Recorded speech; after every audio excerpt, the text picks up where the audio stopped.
trash can. Shea butter, baby. Keep your eyes on me, apply that action, but look pretty in here. Hurry up and put me in my soft girl air. Up late, okay. I know that you're feeling me, bust it to the 10th degree. I know that you're into. The thing that pissed me off about Martin was how much he would go on Pam. I'm not like too woke or something is what I'm trying to say. Picture this. You're driving Uber at 2 a.m. Bills are piling up. Your music career feels like a fantasy. And then someone projectile vomits all over your back seat. Not once, not twice, 3 separate times. 3 different riders, 3 different nights. And you still have to keep driving because rent is due in 4 days. Now fast forward. You're signed to one of the biggest labels in hip-hop. J. Cole himself put his name on your career. I was working at Public Storage and just dropping music on SoundCloud. And there's an amazing rapper named Omen. He loved my music. He told Eve and Cole about it. And Eve was like, we'll fly you out like tomorrow or tonight, something like that, so that you can meet Cole in the studio and stuff like that. You've got hits. You've got fans. You've got a voice that makes people feel something. But here's the twist nobody saw coming. You walk away. You leave the dream. And on your way out the door, you spark a national conversation about colorism that has the entire internet choosing sides. The thing that pissed me off about Martin was how much he would go on Pam. Like, I know,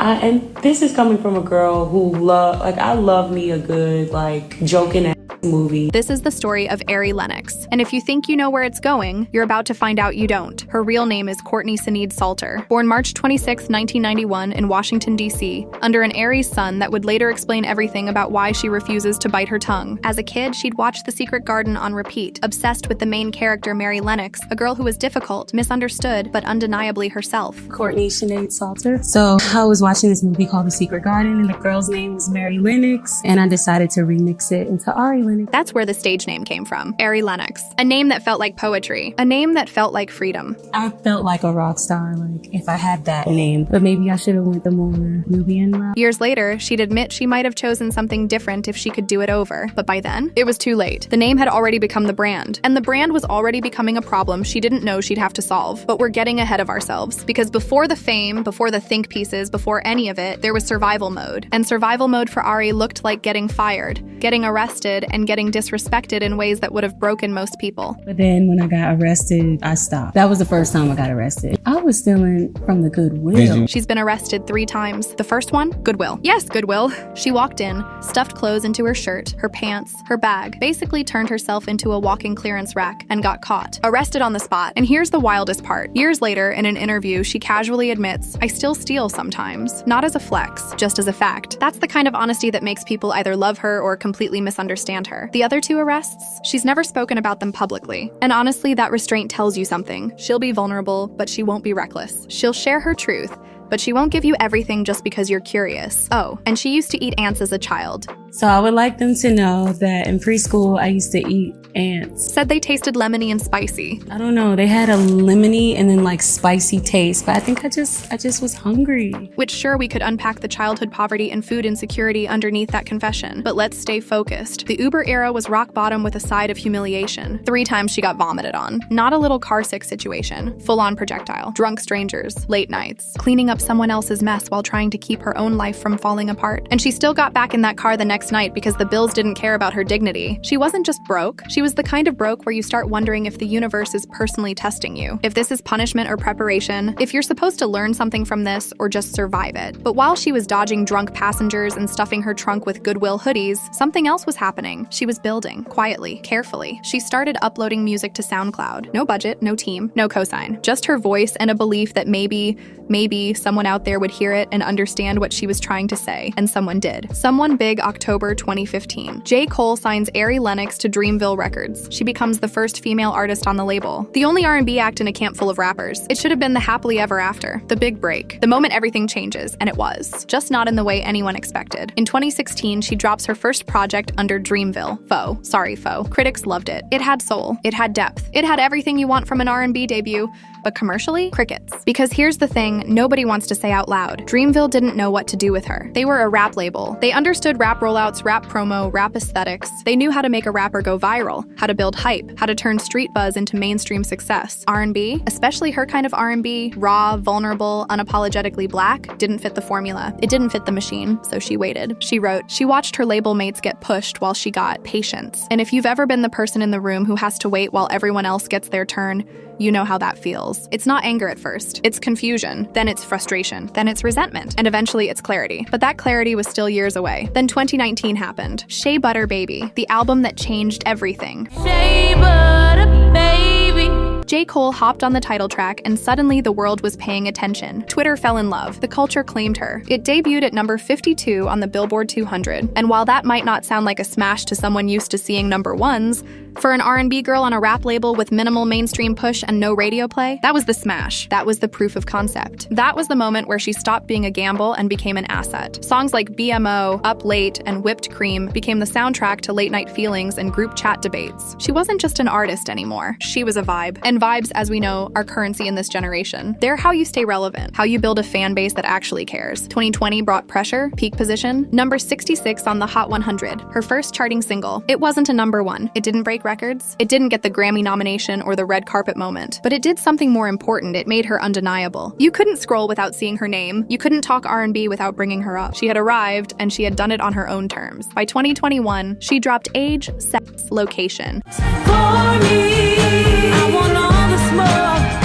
Which debuted at number 33, a jump from 52. Progress, growth, proof that she wasn't going anywhere. A Summer Walker collab on Unloyal that had people screaming in cars and crying in Instagram stories. She wasn't a one-hit wonder. She wasn't a fluke. She wasn't the girl J. Cole took a chance on. She was here, fully formed, fully realized. But here's what nobody could see from the outside. She was exhausted. Being the only R&B woman in a house full of rappers is lonely. It's being the exception, not the rule. It's watching your brothers get the budgets, the billboards, the coordinated rollouts with merch drops and listening parties and red carpets, while you're told to be patient and trust the process. It's being celebrated when it's convenient and forgotten when it's not. And Ari, she's an Aries, fire sign, born leader. Patience isn't the default setting. Silence isn't her language. Because I'm an Aries and Ari and India Ari, and then Lennox is like rock star. By 2022, the cracks were starting to show. She started tweeting about quitting, about being tired, about feeling unsupported. Fans got worried. The "is she okay?" discourse started circulating. It had breakup energy, the kind where you know it's coming, but you're hoping maybe, just maybe, they'll work it out. Maybe the label will wake up. Maybe they'll see what they have. Maybe they'll do better. They didn't. In 2024, she released Smoke with Jermaine Dupri and Brian Michael Cox, two legends, two architects of the R&B sound that raised a generation. But here's the key detail most people missed. It didn't come out through Dreamville. It came through Interscope. That was the signal, the quiet exit sign lighting up in the dark. She was testing independence, feeling out what it would be like to move without the weight of a label that didn't quite know how to carry her. And it felt good. It felt like breathing after holding your breath for years. And then, early 2025, it became official. Ari Lennox left Dreamville. This is the least surprising news, I think, for me in R&B anyway. Ari Lennox,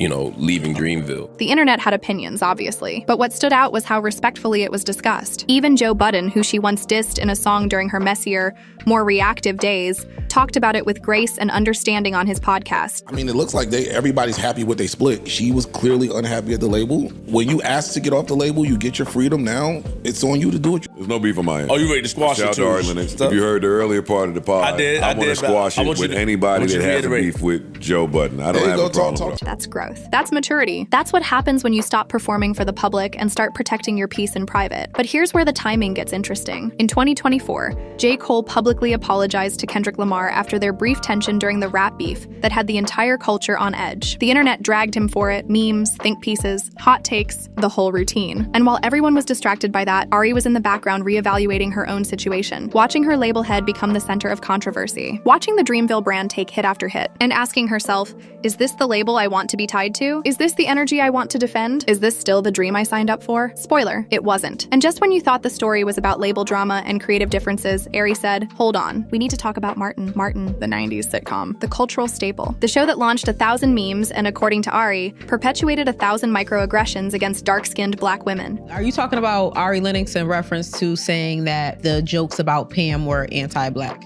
I don't think that she's being overly sensitive. She's not the first person to ever say that the sidekick is always a dark-skinned woman and she catches a lot of jokes. But he's cracking on everybody. We can't turn this into, yo, it made me feel a way. Have you ever once watched Martin and felt like what he said to Pam was inappropriate? Not as far as being inappropriate, no, but I'm very aware of tropes against Black women. She called out how Pam, played by the gorgeous, talented, dark-skinned Tichina Arnold, was constantly the punchline, the least desirable, the one everyone clowned, the butt of the joke in a joke that stopped being funny a long time ago. And she wasn't laughing anymore. The internet exploded. One side said, "It's just comedy. You're too sensitive. It was a different time." The other side said, "No, this is a pattern. This isn't about one show. This is about decades of dark-skinned Black women being treated as less than. And we're tired of pretending it's harmless." Suddenly, Ari wasn't just an R&B singer. She was the face of a colorism debate that had been simmering under the surface of Black culture for generations. And here's the thing about Ari. She doesn't back down. She doesn't soften her stance to make people comfortable. She doesn't issue the apology tweet or the "I was misunderstood" statement. She leans into the discomfort. Because authenticity for her isn't a brand strategy or a marketing angle. It's survival. It's the thing that kept her going when she was cleaning vomit out of car seats and stealing from thrift stores. It's the core of who she is. So where is she now? Single. Splitting her time between LA and the DMV, staying close to her roots while building her future. Driving a Ford F-150, yes, a whole truck.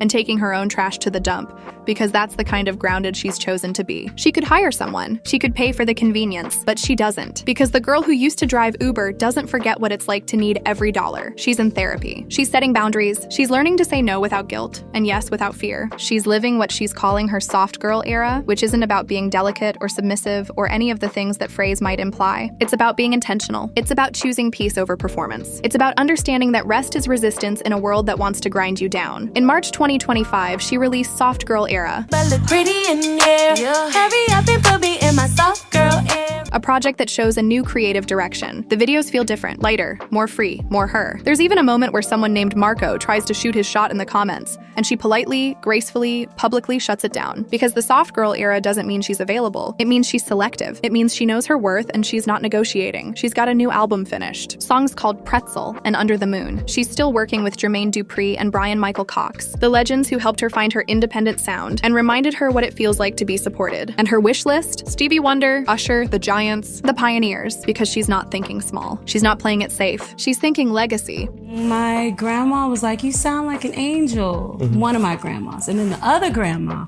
we was watching Apollo and this girl was singing and I started singing with her and she was like, "Shut up." Her net worth sits around $4 million. Not billionaire money, not even close, but streaming success money, touring money, comfort money, the kind that lets you say no to things that don't serve you and yes to things that do. And for someone who used to steal from Goodwill and get vomited on in the backseat of a Camry at 2 a.m. while wondering if she'd ever make it, that's not just success, that's proof. Proof that the dream doesn't have to look like what they told you it would. Proof that walking away can be the bravest thing you ever do. Dreamville is officially done. Interscope handles distribution, but she's running her own show now. No more waiting for someone else to understand her vision. No more being the exception in a room that wasn't built for her. No more shrinking to fit. A tour is expected soon. The music is ready. The fan base is loyal. The rebrand is complete, but here's the bigger question. The one that sits underneath all of this. Can a dark-skinned R&B woman who refuses to stay quiet, who calls out the systems designed to minimize her, who walks away from the dream because the dream was making her small, can she thrive independently in an industry that's never made space for her in the first place? The answer is still being written. But if history has taught us anything, it's this. Ari Lennox doesn't wait for permission. She doesn't wait for the right moment. She doesn't wait for the industry to catch up or the gatekeepers to approve. She just moves. And maybe that's the whole point. Maybe the story isn't about whether she'll make it. Maybe it's about the fact that she already has, just not in the way anyone expected, not in the way the machine wanted, but in the way that's hers. In the way that honors the girl who ate ants because she was hungry, the girl who stole from Goodwill because she needed clothes, the girl who drove Uber through vomit and humiliation because giving up wasn't an option. She didn't disappear. She didn't break. She didn't shrink herself to fit. She evolved. And you're watching it happen in real time.